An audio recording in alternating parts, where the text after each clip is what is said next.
Okay, so today's video is going to be about preparing for a studio recording session. Yeah, I'm going to be in the studio next Tuesday, February 23rd,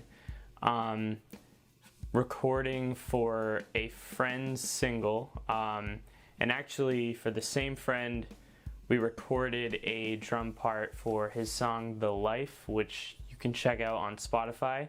The artist's name is Greg Delude, or actually just Delude, but the artist is Greg Delude. I'm not gonna lie, I have practiced the song a few times, but I wanted to show you guys exactly what I do when I am preparing for this sort of thing. Before we get on the kit, just a few things that I do before I actually get on the kit.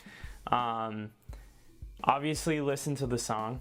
A good thing to do would be write out like a chart, or maybe not even a chart, but just like if you can write out the form of the song, that's going to help a lot, especially if it's a more complex thing. Another very important thing to do is to message the artist, have a call, something, and just have a talk about what exactly they were looking for, because even though I got an MP3 or just a WAV file of the song sent to me, it's not always clear if that's exactly what the artist wants. So I did message my friend. I made sure, like, hey, in specific parts, like, do you want this here, what kind of snare sound, what kind of drum sound, stuff like that. That stuff's really important. Another thing that I do is whenever I drive out anywhere, so if you guys have a car, if you guys drive places, you know, grocery store, gas station, if you're currently going to work, to a buddy's house, you're going on a trip, family trip, friend trip, I don't know, there's so many different places. If you're at the gym, things like that, you can play the song, and it doesn't even have to be for the whole ride, just once, maybe twice. If you want to, a few times, more will be better. Obviously, you don't want to listen to the song like 850 times because you'll probably want to jump off a cliff at that point. Please don't jump off a cliff. You'll have time to throw on the song at least once or twice per day, and that becomes really important because the more you're listening to the song, it's gonna be like kind of ingrained in your brain. So those drum parts, or any part, if you're not a drummer and you're just interested on how to prepare, any of the parts of any song, they'll get ingrained in your brain, they'll be easier and more familiar to you, so it'll just be overall a much easier thing to learn and play. Another thing I like to do in this situation before getting on the kit is brewing a cup of coffee. Now this obviously isn't a requirement. It probably won't make you play better or anything or have better ideas, but for me, it kind of like gets me into the setting of like working and being productive. For some reason, just like having a cup of coffee, I get into this like this setting. I don't know, like all right, we're at work now, I'm ready to go, I'm gonna sip my coffee, and also it gives you a little bit of energy, so I guess that might be why.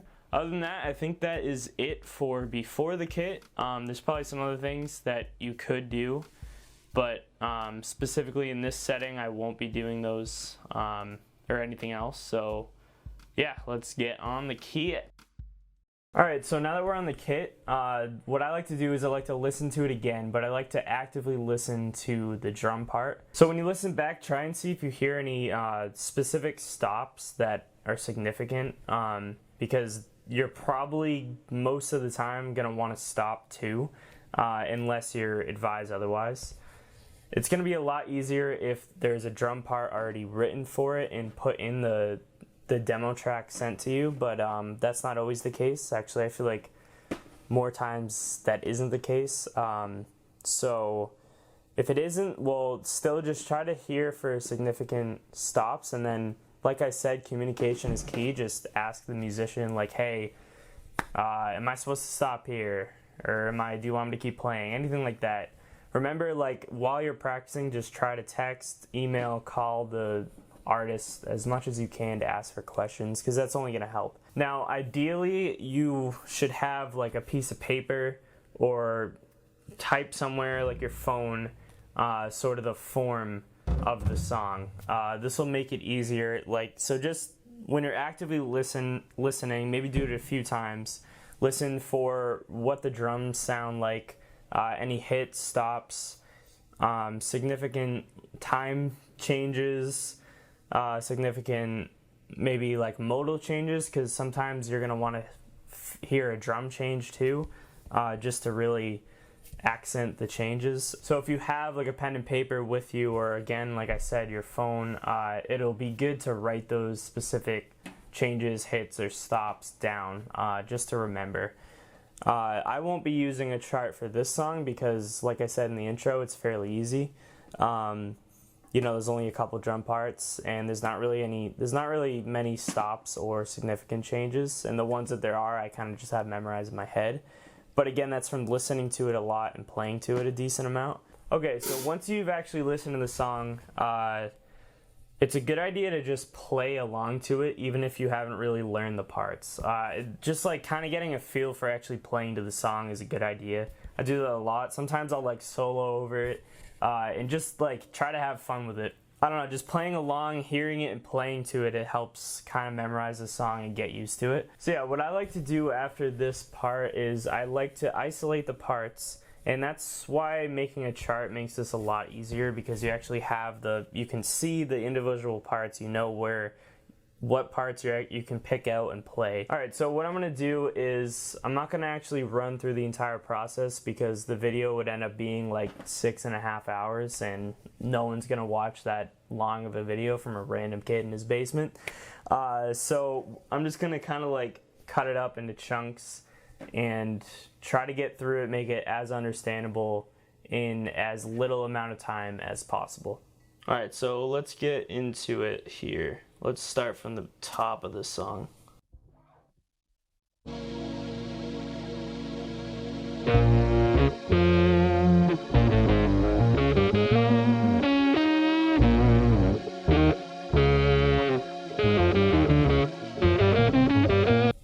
Alright, so right off the bat, you can kind of hear this sort of, or at least I can kind of hear this sort of interesting hi-hat part. Now, if you can't hear it, I've listened to this song a lot, like I said. That's why it's important, just to be able to hear everything that's happening. It was a little hard to decipher whether it was a hi-hat or like just a different snare tone, but to me it definitely sounds like the hi-hat. So what's interesting about this is that it's not really that complex. Like, it sounds like it is, but it's not really, because it's really just something you would play on the snare anyways. Alright, so I'm going to show the introduction beat, just because I just want to explain how it just sounds like a normal groove that some of the notes are placed in the hi-hat. So the beat just goes like this.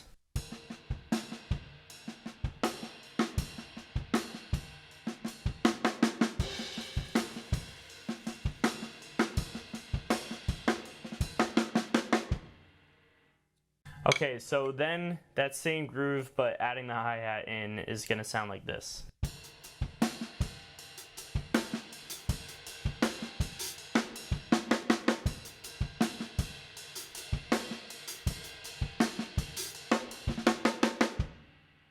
So you can kind of see how that's sort of a creative groove, and it makes it sound more complex than it actually is, but it's really just like a normal ghost noted groove that the ghost notes are basically just placed on the hi-hat. So yeah, this is what I mean, like when you listen to the song and actively listen, it's really easy to just like break apart each part within each part. So like this is the intro, but it's also kind of like the chorus. So I can break into like, okay, I know what the bass drum's doing, I know what the hi-hat's doing, I know, and it just makes it a lot easier. So definitely actively listen and try to just pick apart everything you hear.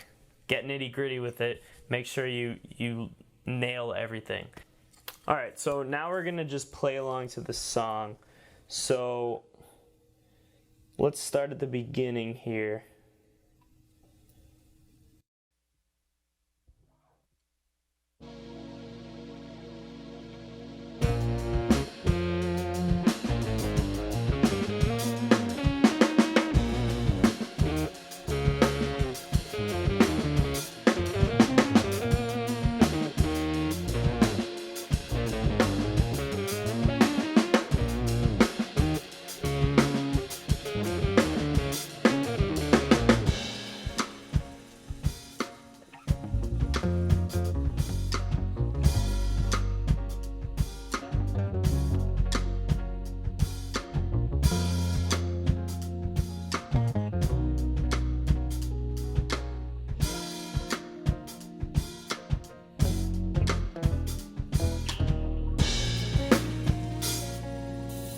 Okay, so right there, it's pretty easy to hear that the song completely, it starts out kind of with this chorus type beat, with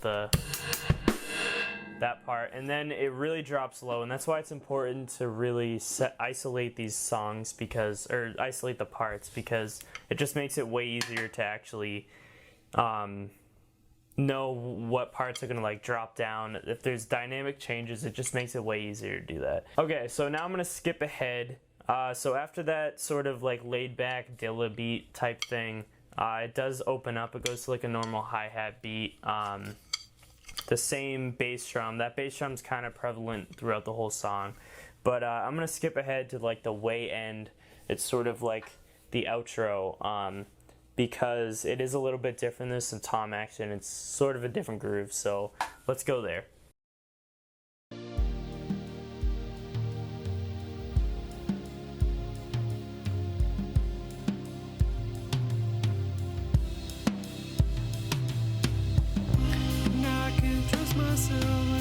So yeah, just listening to that, it's like, I don't know, it's kind of like spacey, but also tight. And there's just sort of this repeating like tom pattern in the snare. Now I'm not gonna play exactly what's on there, because again, I have some freedom here. Not everyone will, but I definitely advise you to play everything accurately if you can, or if you have to, obviously. But so I'm gonna play along to this, just to sort of make it more understandable.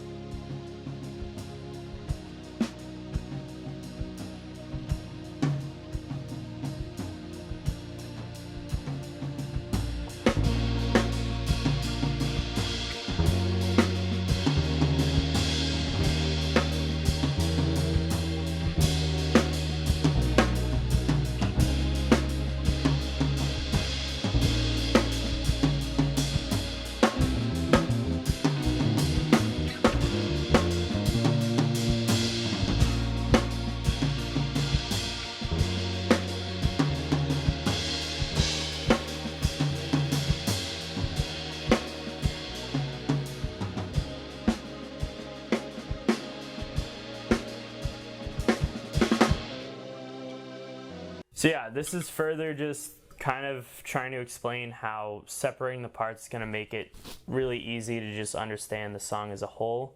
Because, I've skipped to the end, and now I see this sort of like development happening. I know where the song's going. Because especially if it's heading towards like some end, like super big climax, you can kind of like bring up dynamics as you go, depending on the parts. But, so yeah, this is sort of just like the way I like to go through the process of actually getting ready for a gig.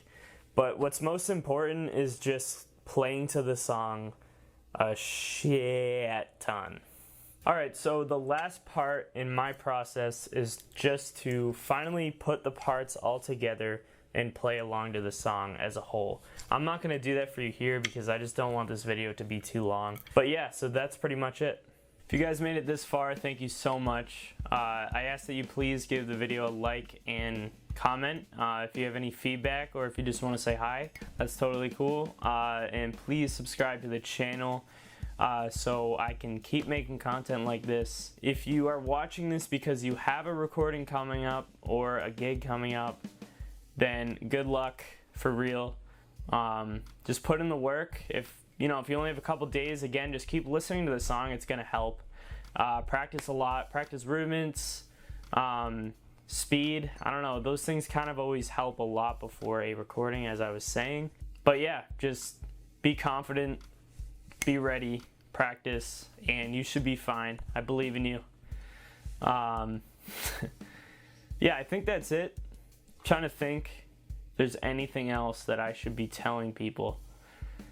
Nah, I think that's good. I think we're good. I'll see you guys in the next one. Thank you.